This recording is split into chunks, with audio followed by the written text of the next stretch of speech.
I live here in Illinois, and I had implants put in 1990. Always a very healthy woman, never a problem. 4 months after, a series of problems started. Within 2 years, I went to every doctor you can imagine. Women, you have to listen. Please. They tell you it's in your head. You begin to think you're crazy. It's very real. It's not an open wound, so you can't see the pain. It is like you're dying from inside out. I've been there. I got them out, and I got better. And I see these women. I've been involved with this group for 3 years, 4 or 5, and I will not stop. You may have the money, but we've got the voices. Live up to your responsibility. These are mothers. We have families to raise. We have to travel out of state to get help. The doctors think you're crazy. You walk in the office, we don't know what's wrong, you go home. If it wasn't for my family, I don't know where I'd be. We refinanced our home. My insurance wouldn't help. I left my children, my 3 young children, for 2 weeks. I got them out, and I dramatically, 70% of the symptoms go away when they're removed. How can you say this is not cause and effect? How can you sit up there? How can you sleep at night? I just don't understand. You're a human being. You're a mother. Nobody wants to be sick. It's not the money. It comes from the heart.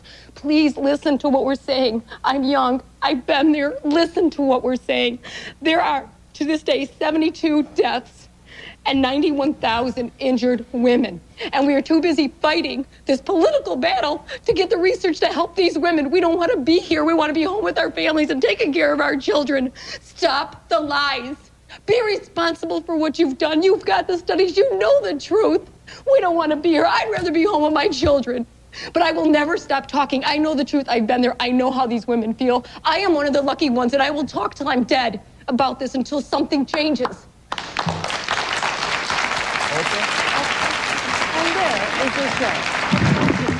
These are FDA statistics. These are FDA statistics. What statistics? FDA. Yeah, I understand from the FDA, but what? The 92... And the 92 deaths? Yes. I can't let this go without correcting the record, because, again, I think it's an example of where the anger gets away from us. The statistic that's been quoted, and the implication is that 92 women have died from breast implants. 72. 72, 92, whatever. Ma'am, can I have... 20 lives, Nick. 20 lives. Do you care? Why don't you face the facts? I'm going to let you answer. Okay. But this was a very impassioned woman here. All the women are. But when this young blonde stood up and talked about all of these women are here not because they want to pick on Dow. I think she said it more eloquently than certainly I could reinterpret for her. They would rather be home with their children. Absolutely. So what is your response to what she said? Well, my response to what she said about that is that I wish she could be home with her children too. And I'm sorry that she's ill. And if there was something I could do to make her not be ill, I would do that. But if I can... the implants out, I got better, sir. Yes. That's not always Terrific. Okay, let him finish. Please let him finish. Let him finish. There really is an important point that I want to make here. I want you to make it. About the tenor of this debate. 72 deaths. What that statistic means, what the FDA registry says, the only thing it says is that 72 women who had breast implants have died.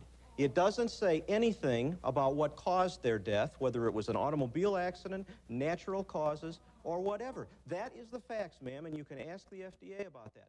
So I was just wondering if I could have a chance to speak.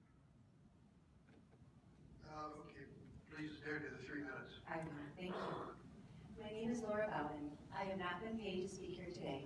I had Dow Corning breast implants in 1990, removed in 92. Fell severely ill 4 months after they were put in. Almost 2 years of trying to figure out why I was so sick. By the grace of God, I had a full recovery upon removal. Cause and effect at its best.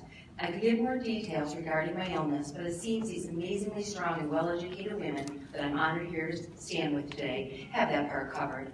I'm here to talk about history. Sadly, I'm watching history repeat itself. When I removed my implants in 1992 and regained my health, overnight I may add, it lit a fire under me. I vowed to speak for all those sick women I was blessed to meet at Baylor University, where my implants removed, speaking for those that had no voice, an underground of sick women, all with the same symptoms. Coincidence? I think not. I am one of the lucky ones. I became fierce in this fight to end this travesty back then. Taking on the CEO for Dow Corning and Oprah with other brave women, spoke loud whenever I had the chance. Jenny Jones, mainstream news, picketing in Chicago, spoke with Ralph Nader, fires that were started only to be put out by a much more powerful force, Dow Corning. The FDA made a poor attempt at the moratorium to pull these devices off the market, only to be lifted and put back on the market in 2006. No new improved, no better safety studies, all for the financial gain within a greedy industry. Inexcusable. And here I find myself, surrounded by a second generation of sick women, thousands and thousands of sick women, mothers, grandmothers, sisters, and daughters, whose lives have been destroyed once again. How have we found ourselves here again? Did we not learn back in the 90s about the dangers of breast implants? Were we not listening? Did you not see the devastation of so many innocent lives? I heard them all. I heard their cries and felt their pain. I was one of them at one time. Not until I met my dear friend Latasha 6 months ago did I realize nothing has changed. Thousands of sick women, doctors in denial, no insurance coverage, struggling to get a diagnosis. Nothing has changed. It is beyond deplorable that this is still going on. I attended conferences with so many brave doctors who were doing the studies back then, concluding that yes, silicone-adjuvant breast disease was the correct diagnosis. Sadly, they were few and far between willing to admit it. Nothing has changed, except now we have evidence of a rare form of cancer every breast implant causes, DIA-ALCL. I can't help but remember while attending one of the conferences, an immunologist spoke. I will never forget his words. When women will develop rare forms of cancer from these faulty devices down the road, mark my words, he knew the devastation that these faulty devices would fall onto these innocent women. It's not as if this is a new illness. You know it, I know it, and every courageous woman in this room knows it.